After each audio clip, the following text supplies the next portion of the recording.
विवाहाने संयुक्त होण्यासाठी ईश्वरासमोर आणि आपल्या सर्वांच्या समोर ती येथे एकत्र आली आहे। विवाहाची स्थापना ही ईश्वराने केली असून विवाहित स्थिती ही पवित्र स्थिती आहे। गालिलातील कामागामी झालेल्या विवाहाला हजर राहून आपल्या प्रभूने विवाहित स्थिती ही पवित्र स्थिती आहे असे सांगितले। विवाह हा सर्व प्रकारे सन्माननीय आहे असे पवित्र शास्त्रामध्ये सांगितले असून तो ख्रिस्त आणि त्याची मंडळी यांच्या धनश्यमय संयोगाचे निदर्शक आहे असेही म्हटले आहे। या कारणामुळे पूर्ण विचार न करता व दूरदृष्टी कोणीही विवाहास प्रवृत्त होऊ नये। विवाहास प्रवृत्त होणाऱ्या स्त्री आणि पुरुषांनी पूर्ण विचार करून व आदराने देवाचे सद्भयमनावर करून विवाहास प्रवृत्त व्हावे। विवाहाचा उद्देश काय आहे तो आपण समजून घेऊया। वधूवरांनी परस्पराची सोबत करावी, मदत करावी आणि एकमेकांचे समाधान करावे हा विवाहाचा पहिला उद्देश आहे। गृहस्थाश्रमाची पवित्र संस्था जी सतत चालू राहावी आणि प्रभूचे वचन अशी जी संतती तिला धार्मिकतेचे शिक्षण मिळून ती धर्मशील बनावी हा विवाहाचा दुसरा उद्देश आहे। ज्या समाजाचे घटक विवाह संस्था सन्माननीय समजून पाहतात तो समाज प्रबळ आणि सुखी असतो। म्हणून समाज स्वास्थ्य हा विवाहाचा तिसरा उद्देश आहे। अशा पवित्र विवाहामध्ये एकत्र येण्यासाठी हा पुरुष म्हणजे कुमार आदित्य प्रदीप कांबळे व ही म्हणजे कुमारी श्रद्धा सुधीर आठवते येथे आपल्या सर्वांच्या समोर आले आहे।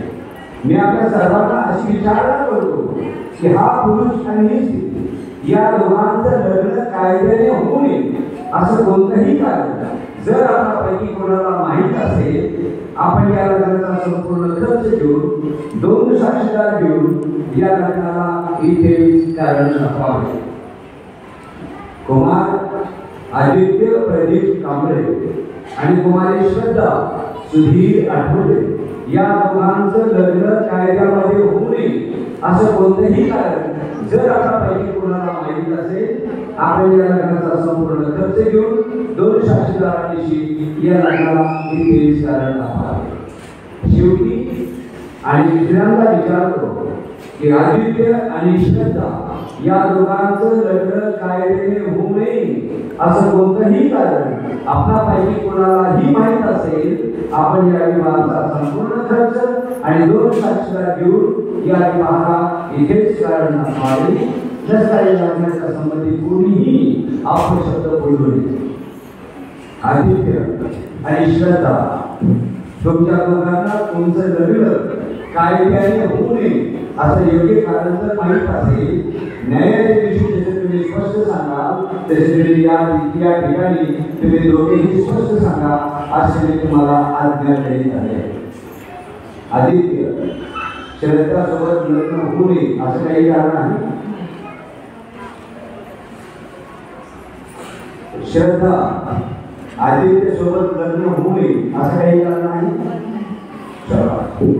बस कोणीही काही कारण दाखवलेलं नाही म्हणून हा विवाह परमेश्वर देवा आशीर्वादित करीत आहे म्हणून प्रार्थना करूया।